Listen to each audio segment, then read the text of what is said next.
ডিব্ৰুগড় সদৰ থানাৰ লকআপত আবদ্ধ সুমি তাৰ্কিকৰ ফটো ভাইৰেলৰ প্ৰসংগত তীব্ৰ প্ৰতিক্ৰিয়া ডিব্ৰুগড়ৰ জ্যেষ্ঠ অধিবক্তা বিজয় পাণ্ডেৰ। এনে কাৰ্যক আইন বিৰুদ্ধ আৰু মানৱ অধিকাৰ উলংঘনৰ পৰিচায়ক বুলি মন্তব্য কৰিছে অধিবক্তাগৰাকীয়ে। অধিবক্তাগৰাকীয়ে সংবাদ মাধ্যমৰ আগত কয় যে এনে ঘটনাৰ বাবে থানাৰ ভাৰপ্ৰাপ্ত আৰক্ষী বিষয়া নিলম্বিত হ'ব লাগে। আৰক্ষী সঞ্চালক প্ৰধানলৈ মেইলযোগে পত্ৰ প্ৰেৰণ অধিবক্তা বিজয় পাণ্ডেৰ।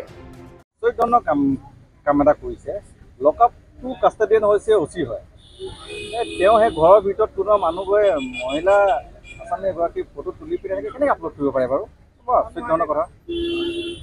সেইটোতো তেওঁ প্ৰাইভেচি মানৱ অধিকাৰ তেওঁ তাৰ ওপৰতো মাইকী মানুহ এগৰাকী হয়, সেইটোতো সন্মান চবকে ৰাখিব লাগে। আছামীয়ে হয়, আছামী হ'লেও তেওঁৰ নিজৰ কিছুমান মানৱ অধিকাৰ থাকেতো, আৰু এইটোতো আচৰিত ধৰণৰ কথা। মই ৰাতিপুৱা DGP এখন মেইল কৰিছোঁ, এইটোতো ষ্ট্ৰিক্ট একশ্যনো ল'ব লাগে, আৰু এইটোতো এইটো সাধাৰণ কথা নহয়। এইটো আমি প্ৰায় দেখিয়ে পাই থাকোঁ এনেকুৱা হয়। এইটোতো এই মেটাৰটোতো ইমিডিয়েটলি অচিক ছাছপেণ্ডে কৰি দিব লাগিছিলে DGP আজি এতিয়ালৈকে। ক'ত ভাইৰেল হোৱা দেখিছিলে কেনেধৰণে? ছ'চিয়েল মিডিয়াত দেখিছোঁ, আৰু বাকীটো যে ওলাই যাব চাওক। মেইলত আপুনি কি কথা উল্লেখ কৰিছে? কিবা আইনৰ মই মেইলত এইটোৱে কৈছোঁ, বৰ দুৰ্ভাগ্যজনক কথা। আৰু এইটো DGP এইটো তদন্ত কৰিব লাগে, কেনেকৈ এইটো হৈছে, আৰু যদি ইয়াত কোনোবা পুলিচৰ বিষয়ে যদি জড়িত আছে তেওঁলোকৰ বিৰুদ্ধে উচিত ব্যৱস্থা ল'ব লাগে। কোন ৰেছপনচিবল হ'ব পাৰে? মই সেইটো পুলিচে বিচাৰ কৰক, DGPয়ে বিচাৰ কৰক।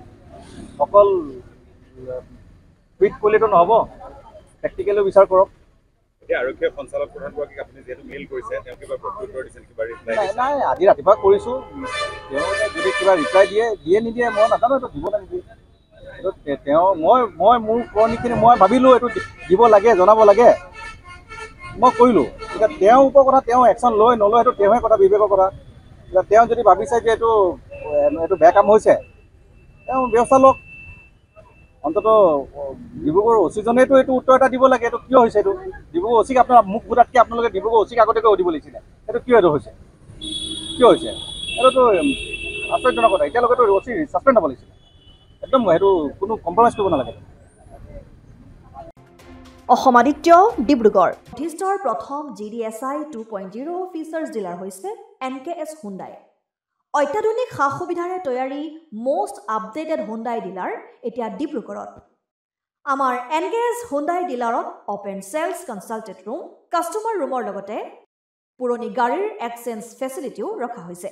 ইয়াত চেলছৰ লগতে ছাৰ্ভিচ ছেক্টৰৰ সুন্দৰ সুবিধা আছে। প্ৰয়োজনীয় সকলো এডভান্স টুলছ, হুইল বেলেন্সিং, এলাইনমেণ্টৰ অত্যাধুনিক machine, post hydraulic lift, fully train মেন পাৱাৰৰ লগতে nitrogen gas filling facility, fully automatic car washer ফেচিলিটিও আছে।